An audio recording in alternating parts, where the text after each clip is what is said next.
Good afternoon, everyone. We have a few items at the top. First, I would like to start, of course, with Sudan. The United States condemns the actions taken overnight by Sudanese military forces. The arrest of civilian government officials and other political leaders, including Prime Minister Hamdok, undermines the country's transition to democratic civilian rule. The civilian-led transitional government should be immediately restored. It represents the will of the Sudanese people, as evidenced by the significant, peaceful demonstrations of support on October 21st. We recognize the legitimate grievances about the pace of the transition, but Sovereign Council Chair Burhan's dismissal of government officials and dissolution of government institutions both violate Sudan's constitutional declaration and abandon the democratic aspirations of the Sudanese people. Military officials should immediately release and ensure the safety of all detained political actors, fully restore the civilian-led transitional government, and refrain from any violence against protesters, including the use of live ammunition. Any change to the transitional government by force risks assistance in our bilateral relationship more broadly. In light of these developments, the United States is pausing assistance from the $700 million in emergency assistance appropriations of economic support funds for Sudan. Those funds were intended to support the country's democratic transition as we evaluate the next step for Sudan programming. Next, today, the White House and CDC announced details of the new vaccination policy that will go into effect for international travelers on November 8th. As of November 8th, foreign national air travels to the United States will be required to be fully vaccinated and to provide proof of vaccination status prior to boarding an airplane to the United States. This policy puts public health first. It is consistent and stringent, protecting U.S. citizens and residents as well as those who come to visit us. Because it puts public health first, exceptions to this policy will be extremely limited. Primarily, children under the age of 18 and certain individuals from countries where vaccines are not yet readily accessible. Those who are eligible to travel but not yet vaccinated will need to provide proof of a negative COVID-19 test within 1 day before their flight's departure. For those who are vaccinated, the testing requirement remains 3 days before their flight. And that testing requirement applies to everyone, not just foreign nationals, but also U.S. citizens and lawful permanent residents. So please, everyone, make sure that when you're traveling internationally, you take your proof of vaccination with you. You'll find many more details in the documents published by the White House and CDC today, as well as on our website, travel.state.gov. In the next 2 weeks, we'll work with all of you and with the travel industry stakeholders to make implementation of this policy as smooth as possible for everyone. But beyond the logistical details, we want to emphasize that this policy will allow the resumption of international travel for those who are fully vaccinated. Families and friends can see each other again. Tourists can visit our amazing lands and amazing landmarks. This policy will further boost economic recovery, and its impact will be widespread across the United States. We're excited to see this go into effect. And finally, since the beginning of this administration, you've heard the Secretary acknowledge we are in a fundamentally new era in global affairs, a world in which the climate crisis, global health, and emerging technologies will increasingly be at the core of our common endeavors with allies and partners, as well as our competition with rivals and adversaries. The power and purpose of American diplomacy will be even more critical to safeguard and accelerate our domestic renewal and deliver on the needs and aspirations of the American people. As one element of our broader State Department modernization effort, we undertook an extensive review of cyberspace and emerging technology policy and organization. That team, led by Deputy Secretary Wendy Sherman and Deputy Secretary for Management and Resources Brian McCune, consulted widely with outside experts, former government officials, partners in government, and with members of Congress and their staffs. The review is now complete, and the Secretary has reviewed the findings carefully and decided to pursue a couple of rather historic changes. Pending consultations with Congress, we plan to establish a Bureau of Cyberspace and Digital Policy, led by a Senate-confirmed ambassador at large, which will focus on three key areas: international cyberspace security, international digital policy, and digital freedom. This will integrate the core security, economic, and values components of our cyber agenda. We also plan to establish a new special envoy for critical and emerging technology to lead the immediate technology diplomacy agenda with our allies, partners, and across the range of multilateral fora.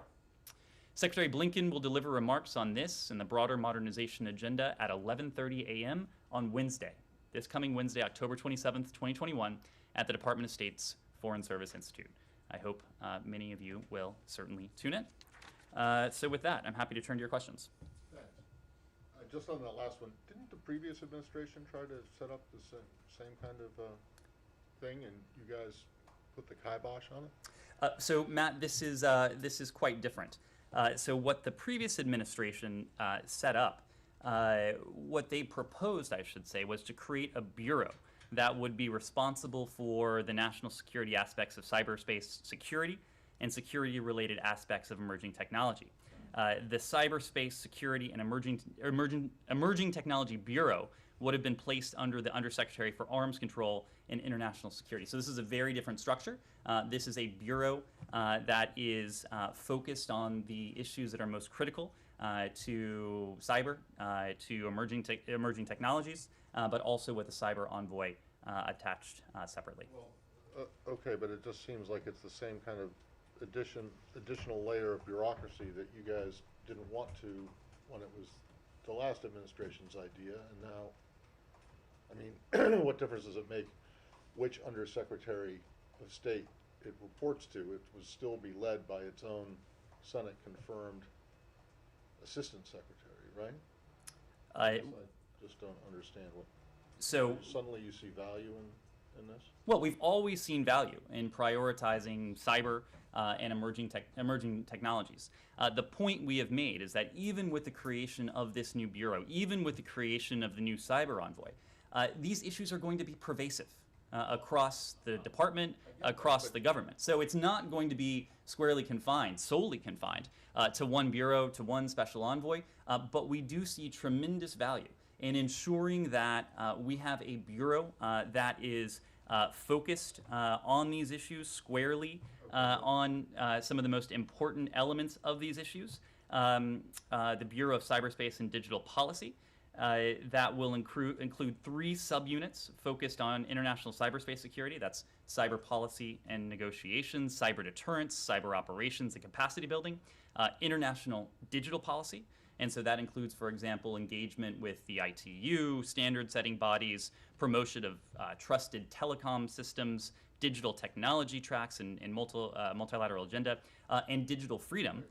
But then, of course, with the cyber envoy that comes on top of that, both of them reporting to the Deputy Secretary for at least the first year. So these are two empowered components, components that will oversee some of the most critical elements of our work, and again, work that is pervasive across the department, across our diplomacy, and across this administration, allowing us to harness some of the most important tools that will really shape our ability to deliver for the American people in the years to come. I don't want to spend a lot of time on this, but maybe the Secretary or maybe someone else could explain to me exactly what it is that's different about your idea than what was the idea of the previous administration, because frankly, it sounds almost exactly the same to me, except that instead of reporting to the Undersecretary, this one is going to report to the Deputy Secretary. All right, let's move to Sudan. So perhaps we can get an answer as to how this is different and why this is better, you think, than the previous idea? Well, I think I just told you about how this is different from CSET. The new bureau that we're establishing, the ambassador at large that we're establishing. Go ahead. Let's go to Sudan. So it's a portion of the $700 million that you're suspending, right? Or pausing. It is a pause of the $700 million. The entire $700 million. Correct. Okay, so how much of that do you know had already been sent? We are pausing that full amount. Yes. So none of it had been sent. That's correct. All right, and that's just ESF, right? So that's just direct assistance to the Sudanese government. That was assistance for the transition. That's correct. Right. Okay. And what about other things that are covered under the the quote-unquote coup statute? Does that mean that you have determined that what happened is a coup, And secondly, is there anything else that's been suspended? Usually IMET, and non-humanitarian stuff gets suspended. Has any of that been done too? Well, so let me make a couple points. One, we're in the very early hours of this, and we are watching very closely. We are making clear where the United States stands. We are making very clear not only where we stand, but our international partners have done the same. We have seen statements from the UN Secretary General. We've seen statements from the EU, from Joseph Borrell, from the Arab League, from the AU, from France, from Germany, from the UK, from any number of international allies and partners echoing many of the same points. So we are closely monitoring the events in Sudan, but most importantly, the actions to seize power are an unacceptable contravention of Sudan's constitutional declaration, which is the agreed framework for the transition as well as the democratic aspirations of the Sudanese people. Now, the question about a coup determination, as you know, when these events transpire, we typically do undertake a coup determination. However, Sudan has been subject to the military coup restrictions since the 1989 coup by the Bashir regime, and it will continue to remain subject to that restriction until the Secretary determines that a democratically elected government has taken office.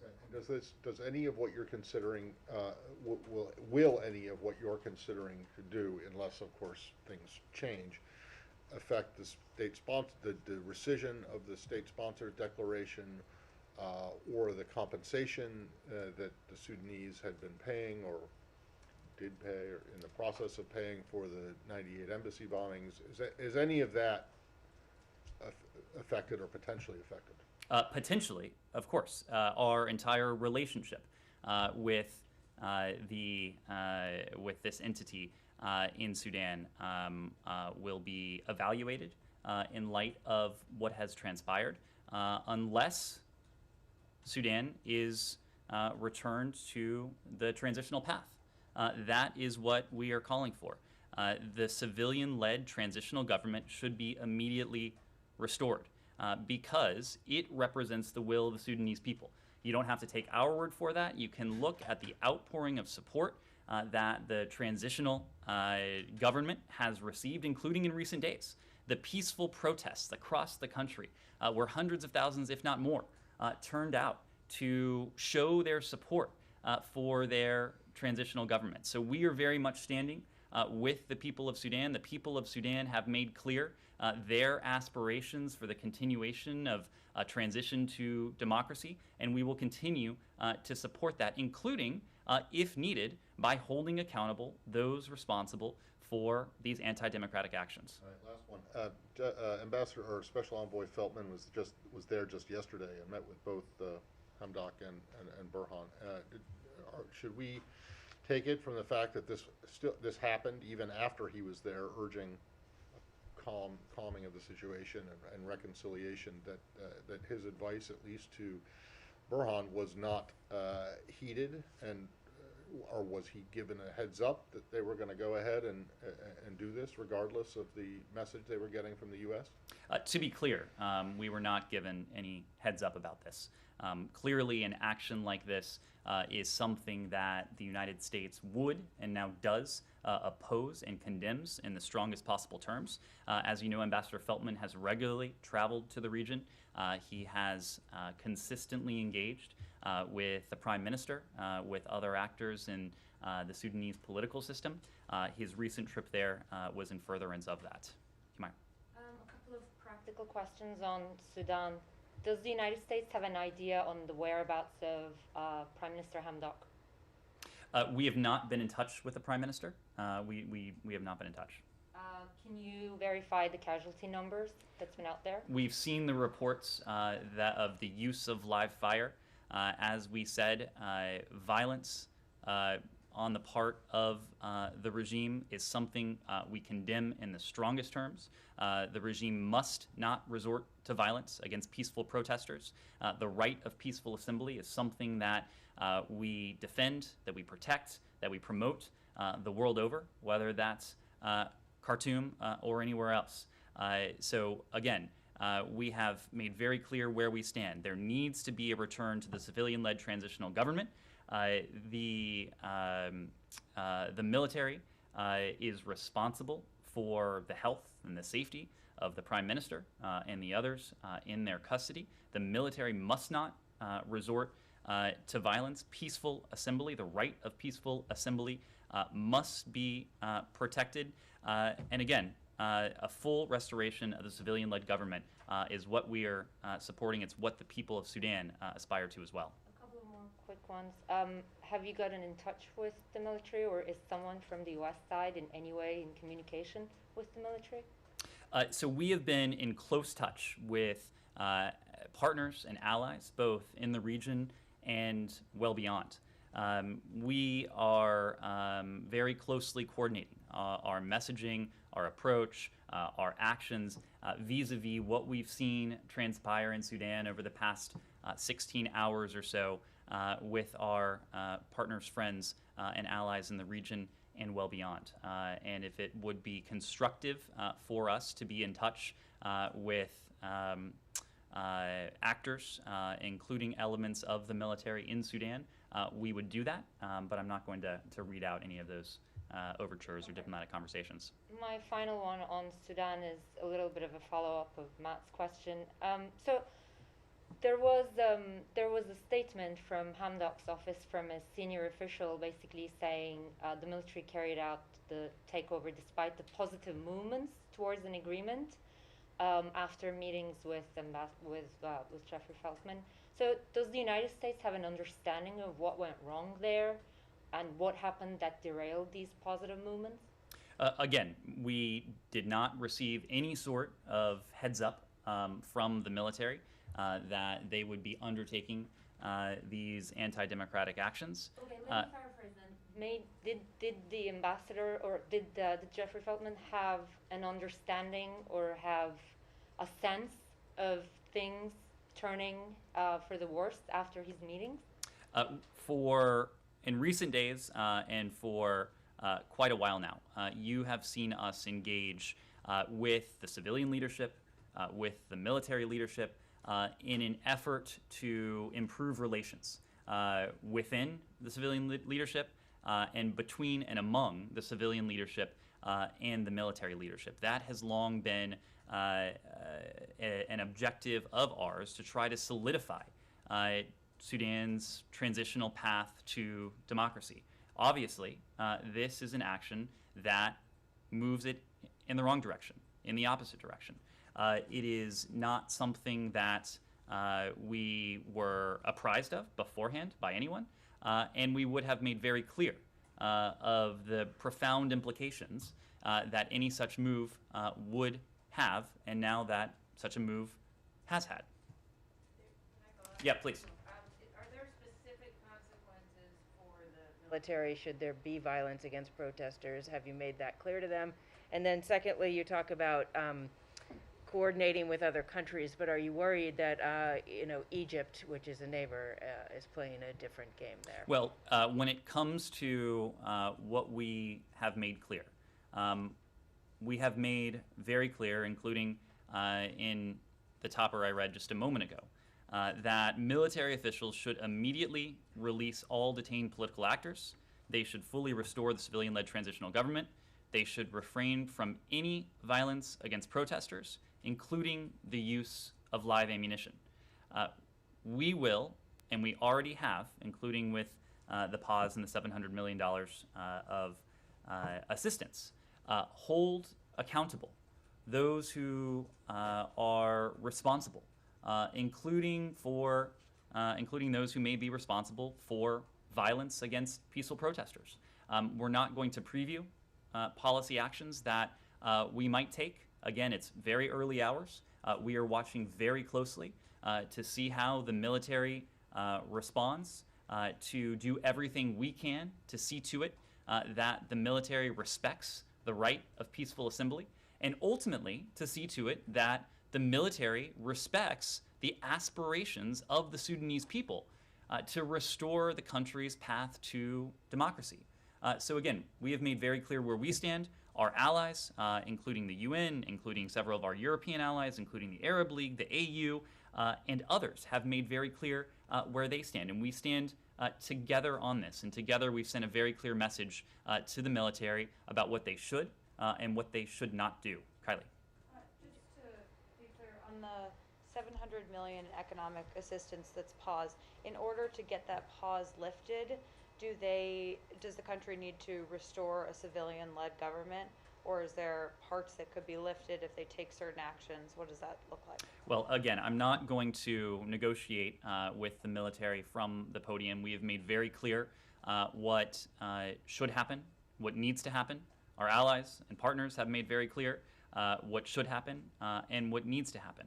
The release of all those detained, the political actors who have been detained, the full restoration of civilian-led transitional government, and refraining from any violence against those who are exercising the right to peaceful assembly, a right that is as valid in Khartoum as it is anywhere else in the world. How long is the U.S. willing to wait? Again, we are watching very closely.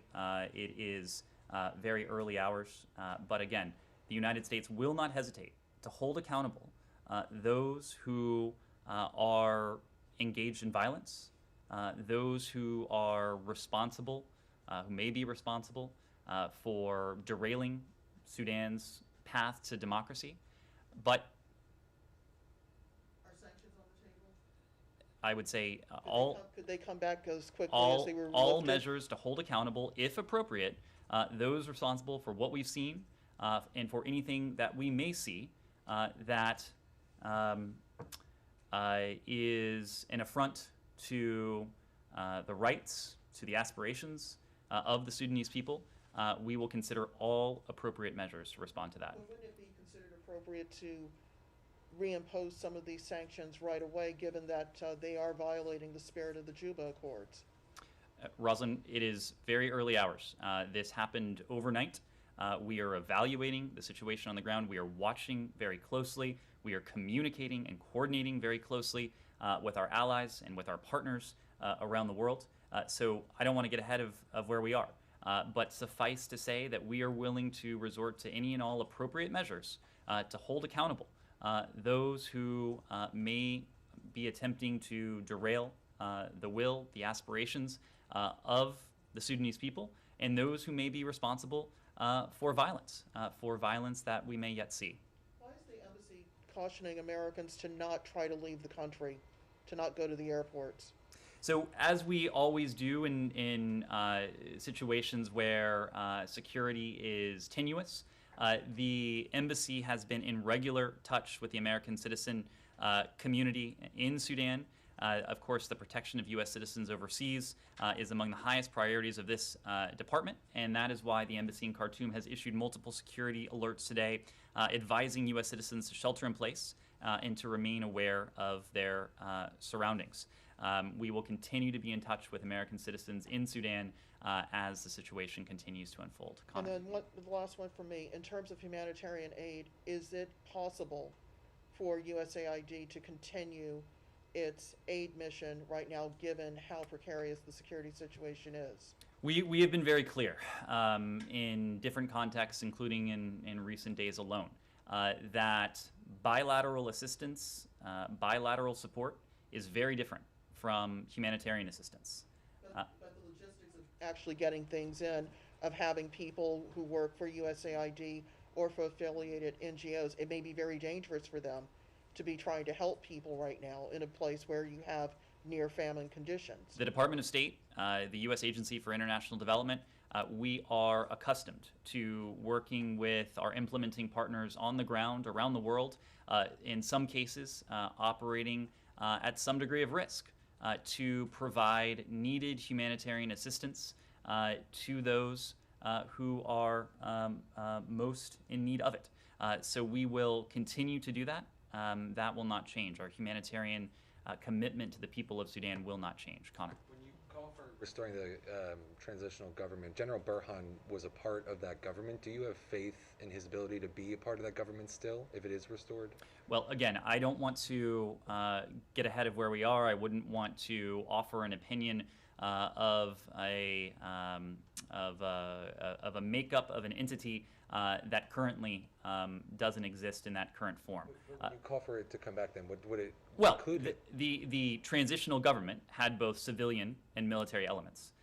As of just a few hours ago, many of those civilian leaders are in custody, reportedly in custody. That must change. The military must restore the civilian-led transitional government. The transitional government was civilian-led. That was the key. Right now, that government appears to be led by the military.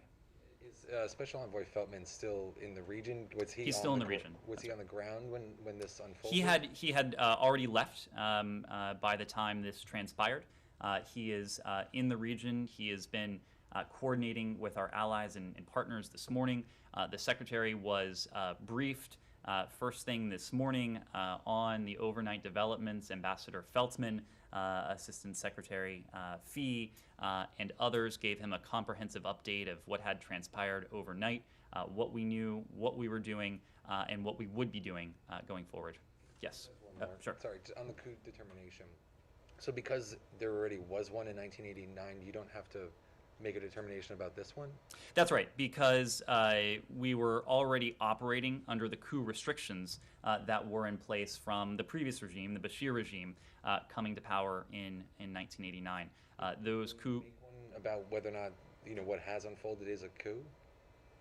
Well, again, we were already operating under those coup restrictions. That determination was made in the aftermath of the 1989 emergence of the Bashir regime. And so this was, I'll make the obvious point that the transitional government was not elected. Those coup restrictions were still in place. Those coup restrictions will continue to be in place until we see a transition to democracy in Sudan. But I'll make one other point that I think is not irrelevant to this. As you all know, in similar cases, we do undertake a coup determination. In some instances, those can take some time to study what has transpired. In this case, it is not so much a legal question, it is a policy question. And with all due deference to my legal counterparts, policy can sometimes move faster than the speed of law. And so already this morning, we have spoken to a pause of that $700 million that was to assist the transitional government. This gives us the ability to enact measures with some degree of alacrity, given what we've seen. Does that mean that there was because they were still under the 89 restrictions, does that mean there was no IMET to be suspended? No anything. The only money they were getting was $700 million plus humanitarian assistance. Every form of bilateral assistance was done pursuant to the notwithstanding authorities in the coup determination. So there really isn't anything other than the $700 million in ESF that you're able to suspend. There may be other forms of bilateral support, other forms of bilateral assistance. We are taking a close look, not only at what has transpired, but a close look at any and all forms of support that we have provided to the transitional government to determine what might be appropriate given what has transpired and what might be appropriate given what may transpire in the coming days. I'm just confused. To clarify, restrictions aside and aid aside, does the United States currently consider what happened overnight a coup? We consider it to be a military takeover. Which is a coup? A coup is a legal determination that the department makes. We are not undertaking such a determination in this case because we were already operating under the auspices of the previous coup designation dating from 1989. Yes. Does that previous designation have to be lifted? For what to happen? Well, I guess just to make the point really crystal clear, you said a moment ago the transitional government was not an elected government.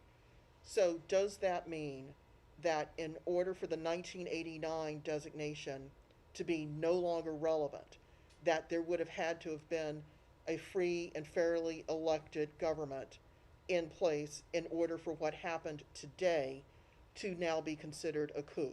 The coup restrictions that date to 1989 would remain in place until the secretary were to determine that a democratically elected government had taken office. Okay. Francesco. Follow up on Humera's question. You said you have not been in touch with the Prime Minister Hamdok. Have you tried to and not been successful? And do you have any idea of his whereabouts and how is he, if he's fine, if he's in good conditions, etc.? We don't have anything to share regarding his whereabouts or his condition. What I will say is that given the reports that the military has taken the Prime Minister and other civilian leaders into their custody, the military is responsible for their safety, for their health, for their conditions. We will hold accountable those military leaders for the health, for the safety of Sudan's civilian leadership. Any idea Where where Bashir is? Bashir is? Yeah. Nothing that I am in a position to share. Can I switch topics? Sure. I'm curious of what the status is of the U.S. ambassador in Turkey, if you've resolved that issue with Erdogan, and well, anyway, his status. Well, Ambassador Satterfield is in Turkey. He is serving as the United States ambassador to Turkey. We've taken note of President Erdogan's most recent remarks. We will continue to promote the rule of law and respect for human rights globally. The Biden administration seeks cooperation with Turkey on common priorities, and as with any NATO ally, we will continue to engage in dialogue to address any disagreements. We believe the best way forward is through cooperation on issues of mutual interest, and we know that we have many issues of mutual interest with Turkey. Kylie. Speaking of diplomatic presences, there are reports that the EU is going to reopen a diplomatic presence in Kabul. Does the U.S. support that, and where do you guys stand on conversations about a U.S. diplomatic presence in the country?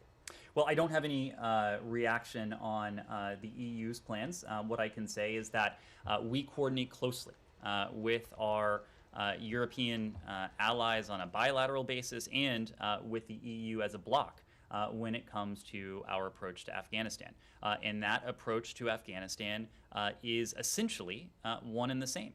We have both made clear, including in some of the same fora, the expectations that we have for any future government of Afghanistan. That is that any future government and the Taliban now uphold its counterterrorism commitments, that it upholds the right of free passage for those who wish to depart Afghanistan, that it protects the rights of all of its citizens, including minorities, including women and girls as well, and that it allows much needed humanitarian access for the people of Afghanistan, who are, in many cases, in dire need of that assistance. So that is our approach. That is the approach of many of our closest allies and partners. We'll continue to work very closely with the European Union.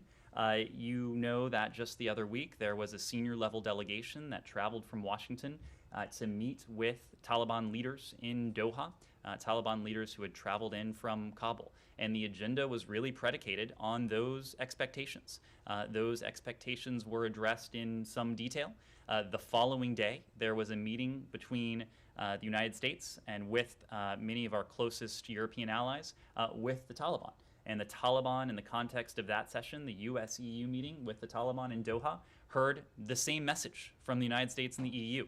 Because again, we have a common approach to dealing with the Taliban, and that is an approach that, because it is shared with many of our closest partners, we think will be more effective. And what's the status of the shuttered embassy in Kabul? Is it safe? Do you know if anyone's tried to break in? We have seen no reports of anyone attempting to breach the embassy itself. Let's go back to Turkey for a second. It was characterized in Turkish state media that the U.S. and these other countries took a step back. You stand by the original statement, though, calling for the urgent release of Mr. Kavala?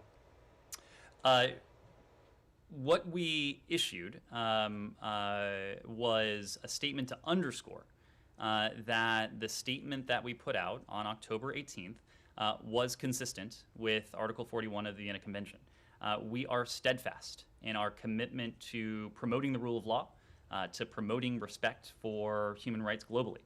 This commitment is unwavering, and we will continue to engage with Turkey as consistent with Article 41. Was the State Department ever contacted at all in the last few days by the Turkish Foreign Ministry about the President's comments, President Erdogan's comments? Look, we regularly engage in diplomatic dialogue with our allies and partners. Of course, that is no different with Turkey, a NATO ally. Our embassy is regularly in touch with their interlocutors. Others, including others here at Main State, are often in touch with their Turkish interlocutors, but just wouldn't speak to any engagement in this context. Except that on Saturday, you guys said you were going to reach out to the foreign ministry to get clarification of what Erdogan had said.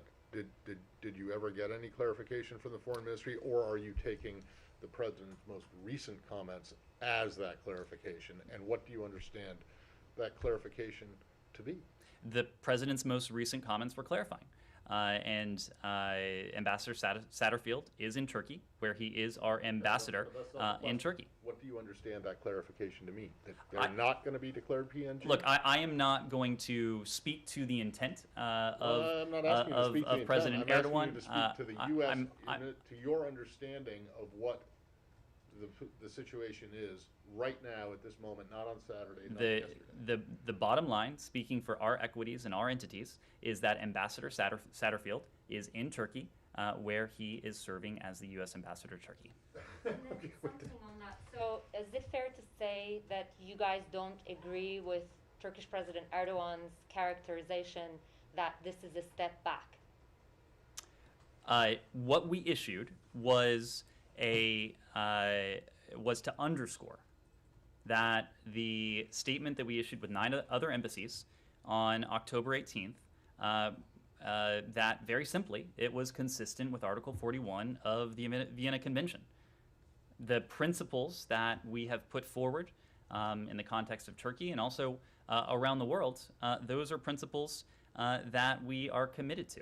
Will you continue to ask the Turkish government to implement the judgments of the European Court of Human Rights decisions or not in the context of this? We are as committed to human rights in the context of Turkey as we are anywhere else around the globe. So you would stand by your October 18 statement and you would republish it today as it was on October 18th? If the statement was published on October 18th. That was less than a week ago. So the principles, the commitments that are in that statement, those are universal principles and commitments that the United States shares, that we share in this case with the 9 other signatories. It was not less than a week ago. Well, October 18th. That was exactly a week ago. Exactly a week ago. I'm sorry. Does the State Department have any information whether after this saga, Biden will meet with President Erdogan in Rome? I would leave that to my White House colleagues to address. Nearby. The Israelis seem pretty convinced that they did tell you that they were going to designate these Palestinian NGOs as terrorist organizations, and that they informed you well before the announcement was made. Is that correct, or is there a miscommunication someplace? Well, Matt, we had an opportunity to discuss this on Friday. We believe that respect for human rights, the fundamental freedoms, and a strong, independent civil society, we believe they are critically important to democracy and to responsible and responsive governance. And so we are currently engaging our Israeli partners for more information regarding the basis for these designations.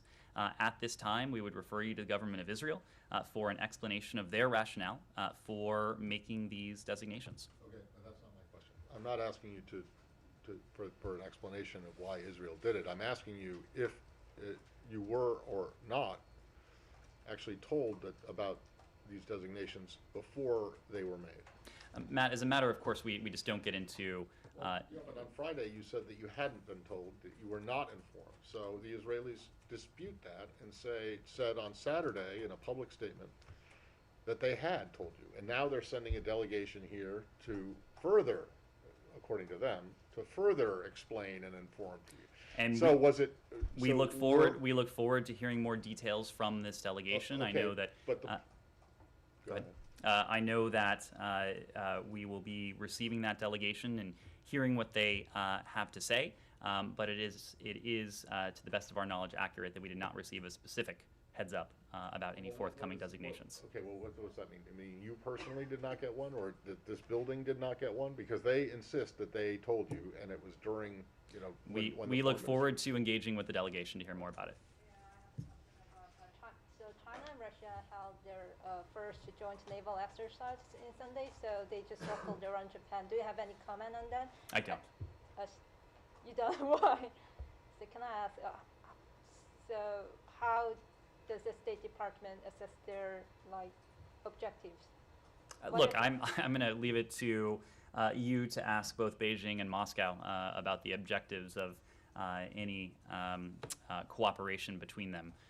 We are fortunate, and one of the core sources of strength that we bring to all of the challenges we face, including our efforts to reinforce and to uphold a free and open Indo-Pacific, is our system of partnerships and alliances, a system of partnerships and alliances that is unparalleled. It is, again, something that is the envy of countries the world over. We are very honored to have many countries, partners, allies, who work with us closely, including on issues of a free and open Indo-Pacific. When it comes to other countries' cooperation with their partners, I would leave that to them to characterize. Yes? Do you have any deadline for the military officials to reinstate the civilian government, or they have an open-ended time? We have made very clear what we believe should happen. And not only what we believe should happen, but what any number of countries the world over have made clear should happen. And that is an immediate release of detained political actors, a full restoration of the civilian-led transitional government, refraining from any violence against protesters, including the use of ammunition. All of these things are tremendously important to the United States. They are tremendously important to the relationship that any relationship we might have going forward. But again, the immediate release of all detained political actors and a full restoration of the civilian-led transitional government is something that we are calling for and that our allies and partners are calling for as well. Yes. Please. Joel. Yeah, I just wanted to go back to China, Taiwan actually. On Friday, you were asked about President Biden's comments when he was asked, can you vow to protect Taiwan, and are you saying that the United States would come to Taiwan's defensive attack? And he said yes to the first, and said yes, we have a commitment to do that. Then you said that the president was not announcing any change in our policy, and there's no change in our policy, and the U.S. defense relationship with Taiwan is guided by the Taiwan Relations Act. The relevant part of the TRA says that the president will inform Congress if there's any threat, and then the president and the Congress shall determine, in accordance with such constitutional processes, appropriate action by the United States in response to any such danger to Taiwan. So, does the Biden administration interpret the TRA as a commitment to come to Taiwan's defense if China attacks? President Biden is deeply committed to the Taiwan Relations Act. It is an act that he voted for as a senator at the time. It is a key element of our approach to Taiwan, to cross-strait relations. Two principles that I would highlight of the TRA. One is that the United States will continue to assist Taiwan in maintaining a sufficient self-defense capability. Another is that we would regard any effort to determine the future of Taiwan by other than peaceful means as a threat to peace and security of the Western Pacific and of grave concern to the United States. That has been our policy. That is our policy. There is no change in that policy. Right. I just wanted to drill down specifically, though, like, was the president's comment on in that town hall an exposition of the administration's interpretation of the TRA, or was that a statement that does not or does the statement that we have a commitment not reflect U.S. policy? The president was not announcing, as we said, any change in our policy, and there is no change in our policy. We are committed to our One China policy, which is itself guided, as I said before, by the Taiwan Relations Act, the 3 joint communiques, and the 6 assurances. Sorry, go ahead. No. Speaking of the One China policy, you announced this working group meeting with Taiwan about their international space. The PRC is displeased by this meeting, and we've heard from the Foreign Ministry and also from the recent Chinese ambassador to the U.S. Does this administration interpret the UN General Assembly Resolution 2758 as affirming what Beijing calls the One China principle? Because they're saying that these activities are in defiance of that. Our policy is guided by our One China policy. What you are referring to is the U.S.-Taiwan Working Group meeting that took place on October 22nd. It was a virtual meeting between AIT and TECRO, the Taipei Economic and Cultural Representative Office here in Washington. It convened high-level representatives of the U.S. Department of State and the Taiwan Ministry of Foreign Affairs for a forum on expanding Taiwan's participation at the United Nations and in other international fora. The discussion focused on supporting Taiwan's ability to participate meaningfully at the UN and contribute its valuable expertise to address global challenges. Those include public health, the environment and climate change, development assistance, technical standards, and economic cooperation. This administration believes Taiwan, as a leading democracy, has a lot to offer to the world on these key challenges, including within international fora. Just back to the African continent for a second. This just happened, so I don't know if you have anything on it, but apparently President Sisi has said that he's going to end a state of emergency in Egypt, which has been pretty much there for decades. This comes, obviously, as just to the south, Sudan has declared a state of emergency, which you've already gone over. If you don't have anything on Egypt, it would be great if you could get something. But in the meantime, you now have 2 of the 3, well, actually 3 of the 3 countries who are involved in the negotiations with you guys and others over the GERD, over the Nile Dam, in if not crisis, not in great graces with the U.S. Obviously, Sudan, Ethiopia is facing potential sanctions for the situation in Tigray, and Egypt, obviously, there's the human rights concerns that have always been there. But anyway, so do you think, or is there any concern that negotiations over the GERD, over the dam, would be affected, or at least your involvement in them would be affected by developments specifically in Sudan, but also Ethiopia and Egypt? When it comes to the GERD and the implications owing to what we've seen in the past 12 to 16 hours here, it's just too early for us to offer a reaction there. Right now, we are focused on the near term. We are focused on seeing to it that civilian leaders are released, that the transitional civilian government is restored, and that the military doesn't resort to violence against those exercising the universal right to peaceful assembly. There will be time as we watch very closely what unfolds in Sudan to offer you any context, any indication that our approach to the GERD may be changing. Yes, Laura? Also, somewhat related, not to the GERD, but to Sudan's diplomacy in the region. What are you saying, or what are you hearing from your counterparts in Jerusalem and elsewhere in Israel about their partnership with Khartoum and what effect this may have on the Abraham Accords? And if not just in Israel, but if there are also conversations happening in Abu Dhabi or elsewhere with other partners in this accord? The many partners and allies we've spoken with have expressed a similar degree of alarm, concern, and condemnation of what we've seen take place in Khartoum in recent hours.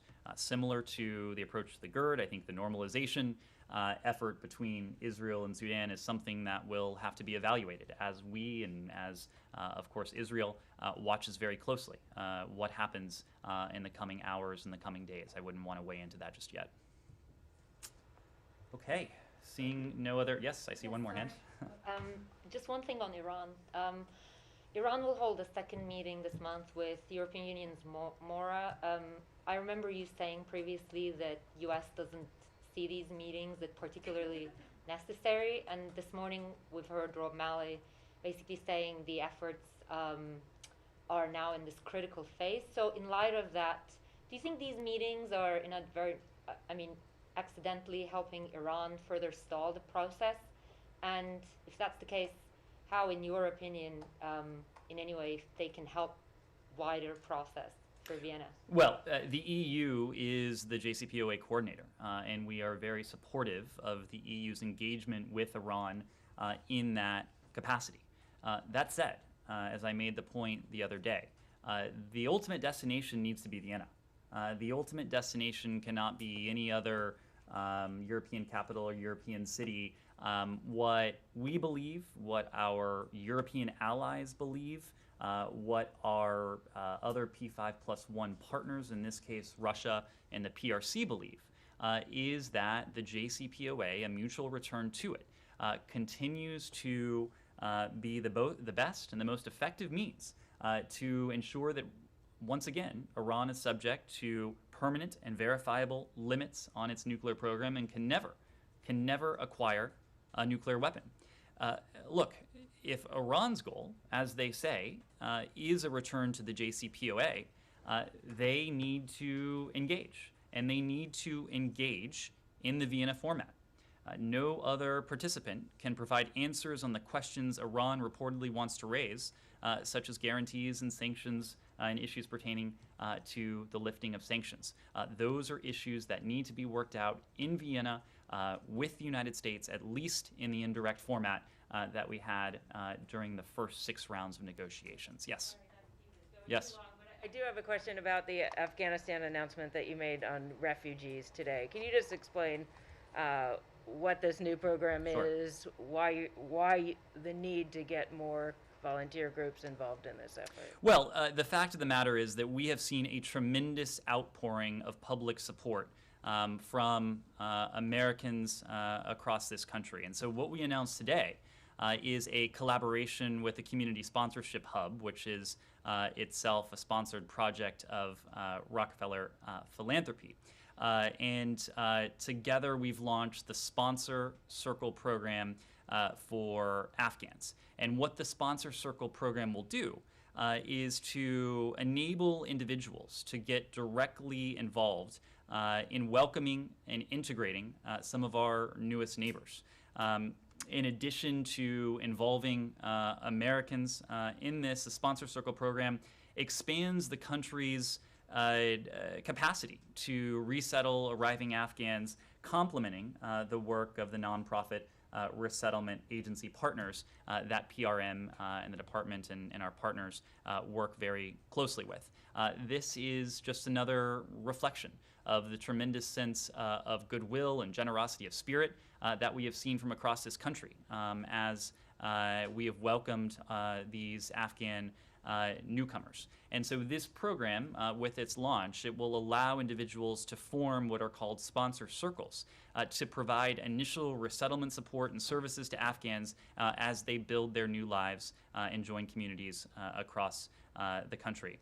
CSH will manage the application process for sponsor circles. CSH will vet, train, and certify sponsor circles, and then match certified sponsor circles with Afghans who in turn agree to take part in the program. There is a website that has been set up. The website details the criteria for sponsor circles who may be interested in supporting Afghans through the sponsor circle program. Just to be clear, the State Department already works with like 6 NGOs to resettle refugees from around the world. It's just because they there wasn't enough capacity with this massive number of Afghans coming in? This is a way to harness the tremendous enthusiasm, including from private individuals that we've seen across the country. As I said as well, it will expand the capacity of our ability to ensure new Afghan arrivals are welcomed, that they are integrated into their communities. So this is not a substitute for our resettlement partners with which PRM works day in, day out. This is complementary, this is additive, this is a new mechanism that will expand capacity and that will leverage, again, the goodwill and generosity of spirit that we've seen across the country from Americans who want to get involved. Thank you all very much.